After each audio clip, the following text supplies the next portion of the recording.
Friends, my name is Father David Friel. I serve as the vocation director for the Archdiocese of Philadelphia, which means that I work with young men around the five-county area who are considering a call to the priesthood, which is a wonderful ministry, and it's been a grace as a vocation director to interact with so many young men who are really open to this call and to see how the Holy Spirit is alive and active in their hearts.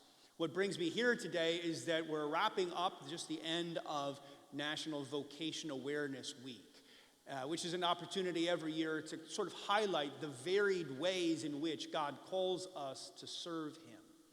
So I've been to a lot of parishes and schools throughout this past week, and it's really a joy to be with you this morning here at St. Peter's as together we worship Almighty God. I want to start off by pointing out something really important that St. Paul says in our second reading. He's writing to the Thessalonians, and he reminds us of this. He says that we do not grieve like the rest. He means we don't grieve the same way as non-Christians. That's what he means. We do not grieve like the rest. Well, what is so different about the way that we grieve? He makes the point that we grieve, but from a sense of hope. We have hope in the resurrection of the dead. And he's right, that does change everything about the way one grieves, does it not? If we didn't believe in the resurrection of the dead, we could not approach death and suffering and mourning in the same way that we do. It changes the way we mourn. It doesn't eliminate the experience of grief, but it changes it. What Paul says about grief, I think, could also be said more broadly about life. Our belief in that central tenet of our faith, namely that Jesus Christ suffered, died, and rose from the dead, it changes not only the way we grieve, it changes the way we live. We can live differently because we know that we are the beloved sons and daughters of God, a God who suffered, died, and rose for us. We can live differently because we know that we are creatures of a God who created us with immense love and who created us for the purpose of loving Him in return. It changes the way we live. We live differently because we know that God, who gave everything of Himself for us, invites us to give everything of ourselves in return. Can I tell you a story about my own ordination as a priest? I've been a priest for a little over 12 years, and I was ordained May 21st of 2011. Some of you will remember that's the day the world was supposed to end, the Mayan calendar and all the predictions. Yeah. So my ordination did not bring on the apocalypse. And I remember a lot of things about that day, but here's one of the central things that I always call to mind about the day of ordination.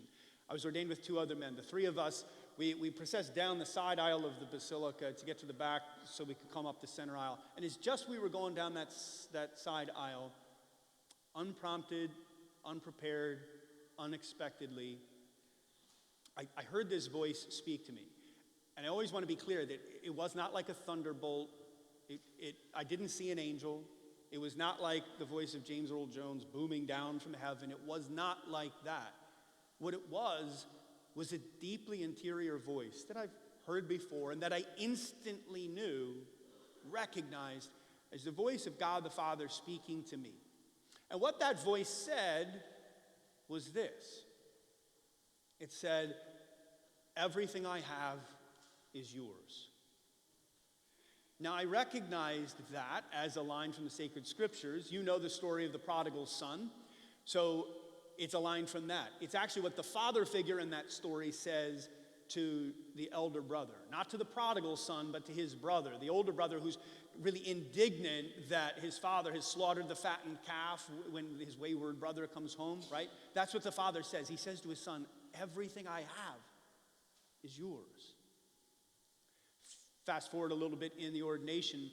When you actually get to the rite of ordination itself, one of the things that the men to be ordained priests do is that they lie down flat on the floor. We call it prostration. And it's meant to be a really rather dramatic sign of death to self so that we can rise to a new form of service in the church, so we can rise to a new identity in Christ.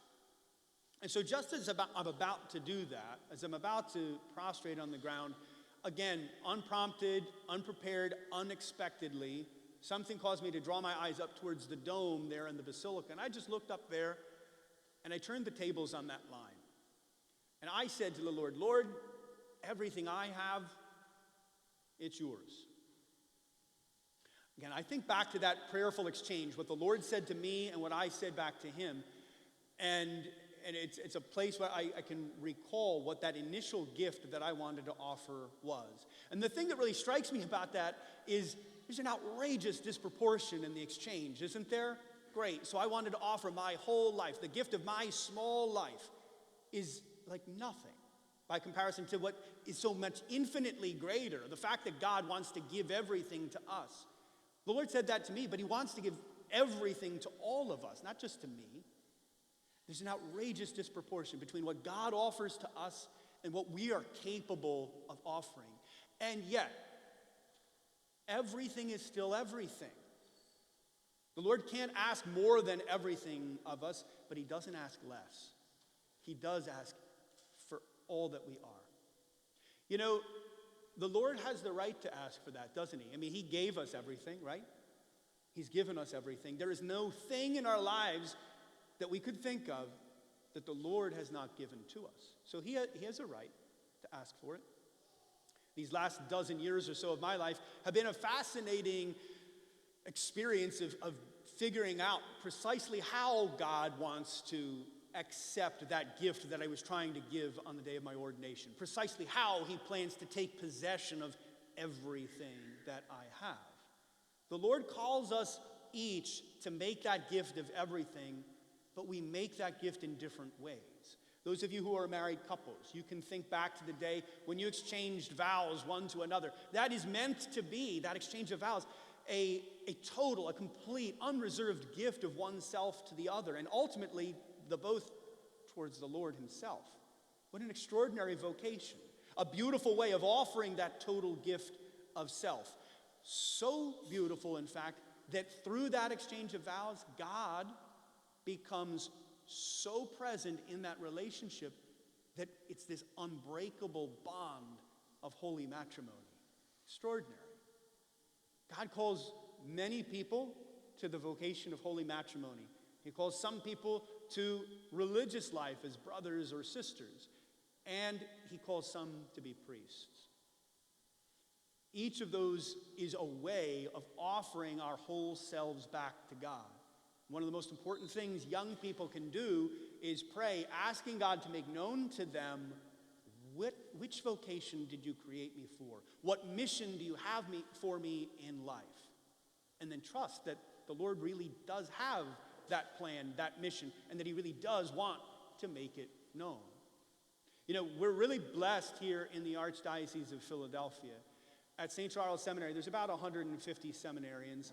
72 of them are studying to be priests of the Archdiocese of Philadelphia. That's really a great blessing. And you're blessed here in this parish, too. Not only do you have a wonderful pastor, a wonderful priest, but you have several young men who are studying at St. Charles Seminary who are connected with this parish. Just this year, Daniel Watson started out at the seminary. Jake Lehenke's been with us for a couple years. He'll be here next week with the seminary appeal. You have several young men studying there who are connected, whether through Pope John Paul II school or growing up here in the parish. You also have, in the last several years, there are several men who've been ordained priests who spent part of their time growing up in this parish. So this has been rich soil for vocations, and I believe firmly that that is because of the richness of your family life and the richness of your faith and the support that you give to these good vocations. So, you know, there are other young men and young women in this parish who have considered a vocation in the church, whether to religious life or to priesthood. And so I'd ask you to pray for them, and I know that you'll support them. I'd ask you really to pray for all of our seminarians. Pray that they would become good and faithful and holy priests. And pray for all the young people here in this parish, that they'd be able to hear God's voice with great clarity, and then that they'd have the resolve to go and do what the Lord is asking of them. You know, I often say to young people, and I'll say it to the many young people I see here today, that the Lord really does ask everything of us. And I know at first it sounds like it's maybe a bit scary. It's not meant to be that way. The Lord does ask everything from us, but it's not meant to be scary. It's meant to be exciting. Discovering God's will in our life and doing it is a great adventure. It's a beautiful and a holy adventure. We live differently because we know that God, who has given himself entirely to us, he asks us to return everything to him. And I would say this: when we offer everything of ourselves, we lose nothing. We fear that. But when we offer ourselves wholeheartedly to God, we lose nothing. We stand only to gain.